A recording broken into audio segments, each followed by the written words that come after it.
一排萝卜、草莓，然后这里是一个美国的传家宝卷心菜品种，它是一个紫色的卷心菜，但是它不是紫甘蓝哦。这个品种呢，它口感很好，然后颜值很高。做菜的时候，不管是生吃做卷心菜沙拉，或者说你清炒它，这个颜值都比普通的绿色卷心菜更漂亮一些。所以值得我们留种的继续去种。有时候吃的也是一种心情嘛。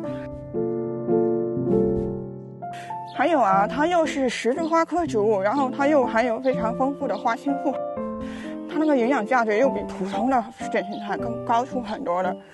像我们这种上了年纪的中年妇女，已经非常重视摄入花青素了，它能在身体里面帮忙对抗自由基。简单的来说，就是长期靠食物帮我抗衰，能老得慢一点，身体更健康一点。